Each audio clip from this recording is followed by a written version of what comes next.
Welcome back to Change Ed, Montgomery County, Lancaster County, all of Pennsylvania County, the World County, #1 podcast for all things education and talking about the changes that are happening not only in education, but in our world. I am your favorite host with the most, Andrew Kuhn, education consultant for Montgomery County Intermediate Unit. And it is my pleasure to share with you the fact that I have the #1 rated co-host here with me as well. Oh, that's me. That's me. Oh, Patrice Semitek. I was waiting for the other shoe to drop. Usually it's not such a nice intro. I'm also out of the Montgomery County Intermediate Unit. That is not true. It's bad editing, which makes me sound like I'm mean, but really I'm a nice person. Except and the words come out of your mouth, so I don't have to edit too much. It's cool. I actually have a guest on the show who can validate how wonderful of a human being I am. Here with us is Abbey Lichtenberg. Abbey, welcome to the show. Hi, guys. Thanks for having me. Sorry you're subjected to this right now. We appreciate you tolerating us. I'm enjoying it. Good. Even if nobody else enjoys it, we're having a great time. That's the takeaway. Well, Abbey, we would love for you to just tell us a little bit about yourself. We are huge fans of you and your work and even your thought process. We love to have conversations with you and are thrilled to have you on the podcast. But for those of our listeners, which are in the thousands, almost billions, we skipped millions and went right to billions. If you could just tell our listeners a little bit about yourself, we'd appreciate it. Sure. So I'm an educational technology specialist at Lincoln Intermediate Unit 12. We cover York, Adams, and Franklin County, which is the south central portion of the state. I provide professional development services related to educational technology, STEM, and computer science, and lately science. So that's been a new addition to my plate with the introduction of the STEEL standards. But I've really enjoyed learning about STEELs, being trained up on all of that, and then helping to sort of help those ideas grow and prosper in our region and seeing what teachers can do with these ideas in their own classroom. So I work a lot with teachers and school leaders talking about how we're going to implement the STEEL standards, what instructional shifts are going to occur in order to meet those standards, and creative solutions to the common challenges that everyone's facing right now across the state. That's a small job, Abbey. I don't know how you do all that. Yeah, it's so easy. Well, Abbey, you said the magic S word, STEELs. That is our magic S word that we use here on the podcast.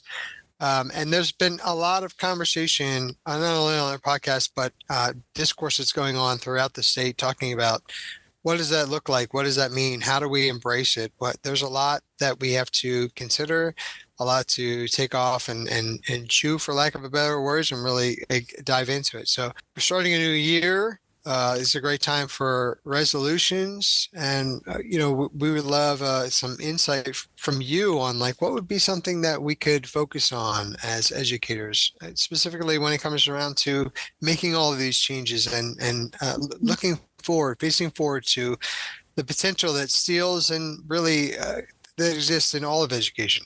Sure. So I think it's important to consider the context and the situation that we're in right now. So we've got until the 25-26 school year for these changes to really take effect.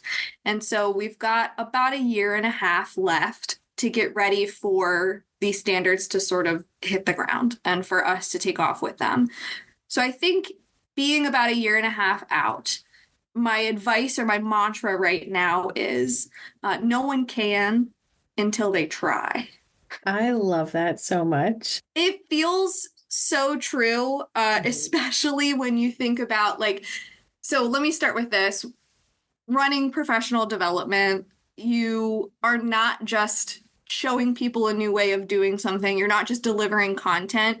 You're preparing people to make a change. And I truly believe, and say this frequently, the first step in my job is therapy. The first hour of any professional development session is essentially just change therapy. You have to create a space for the fear and the stress, but Mhm. also the excitement and the optimism related to that change. You have to give that a space where it can live and grow and be expressed. And then you have to find a way to confront it and a way to move past it. Because if you don't do that, the learning's not going to happen for the teachers you're working with.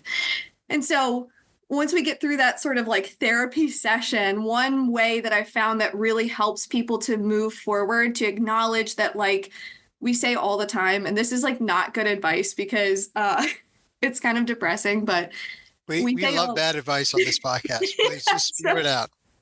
So we say all the time when we're doing this science work, we're talking about these big changes, especially like curriculum writing. We say if it feels hard, it's because it is hard. Like, this is just hard work. And getting people to the point where they can do that hard work, I think the most important thing is to just acknowledge that if you're trying, you are doing. Anything you can try in the classroom right now is going to prepare you to make this transition. So Well, and any attempt is going to make it a little bit better, right? If you're attempting to try something, I think that's a great philosophy. I love that. yeah, and you might have a major breakthrough and you might say, oh, this is the way I can do this moving forward. This worked really well. And it might not. But the attempt can teach you a lot that I feel like you're not going to get that education. You're not going to get that learning experience if you don't just go out there, try an activity, try a lesson, try a whole unit and see what happens. And the kids are learning too. Like one of the things that when I was in the classroom, one of the things that I loved doing, and it was uncomfortable, was saying to my kids, hey, we're going to try something out. And if it works and it's awesome, cool. And if it doesn't work and it's not great, then we're going to learn what not to do next time. And I think a lot of times we haven't allowed our kids to see us fail. And so they feel like we're perfect, quote unquote, in what we're doing because they don't see it as any other way. And so trying something at least and saying, hey, we're going to try it is a really great way of demonstrating to kids how they can start to make small changes and that failing is an important part of learning. Mm-hmm. I mean, what I love that you're calling out is that a big part of STEELS is putting curiosity back into the educational experience. And I think unintentionally, yet very systematically, education had been designed in a way to take out that curiosity and insert all of this information. And there is a world that exists where both can happen at the same time.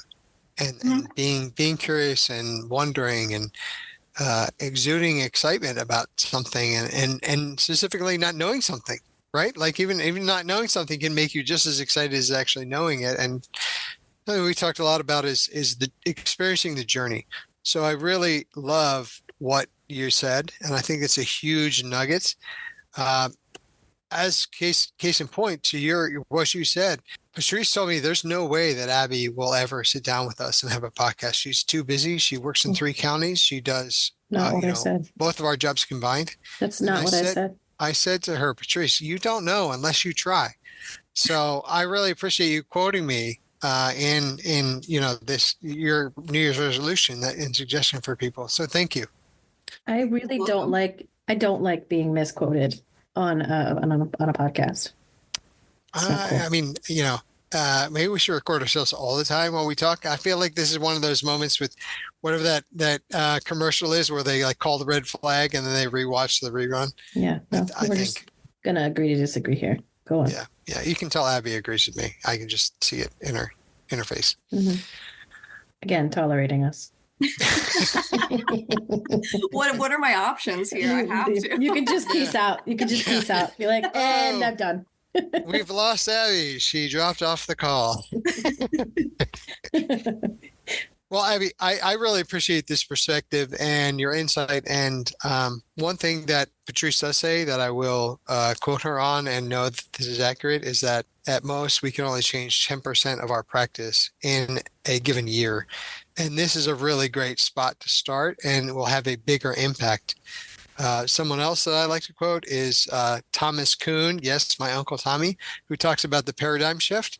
And what I like to add to that concept of the paradigm shift is that a 1 degree change now could have a 30-degree difference 5 years down the road. It can really change the trajectory with which we're headed.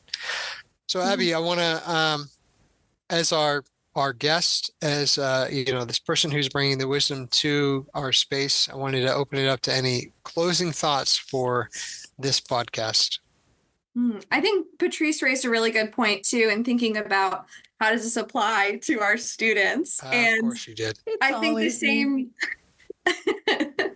the same mantra really applies. In working with teachers, I hear a lot of pushback in the form of my kids can't do this. My kids can't discuss like that. My kids can't do an independent activity like that. And initially, when I heard that pushback, my gut reaction was like, okay, this is a distraction. This is just throwing up the red flag to say I can go no further into this change.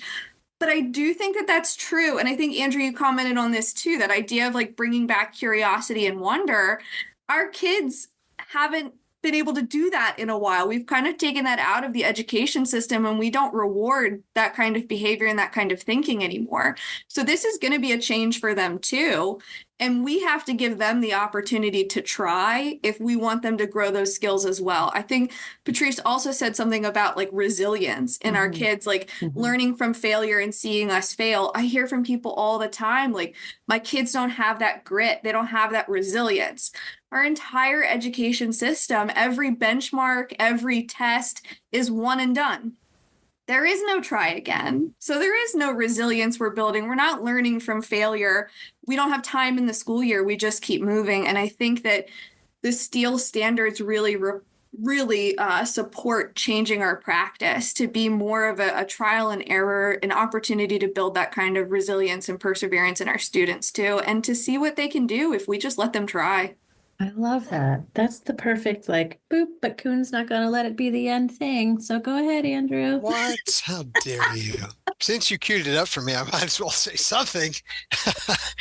You know what? I really liked so much of what you said. And the thing that really resonated with me is you can't do until you try. The first step is actually trying. Before you do, you have to actually go through the process and the steps, all these things that we've been talking about so far in our podcast. And the other part that's stuck out with me is that in our society that is moving more and more every day to expecting perfection from all of us, right? There's cameras on us all the time. There's podcasts going. There's all these ways to gather these bites of information and have them out there and accessible all the time, that I would say I encourage all of our listeners to dare to be different. Right? Dare to be willing to take a risk, be willing to do what we're asking our students to do and model that learning and model that behavior, and be willing to admit when and if you've made a mistake. So thank you for tuning in. Thank you for listening to Change Ed. And on behalf of all of the Change Ed staff, we are going to sign off and encourage you to get out there and capture your moment.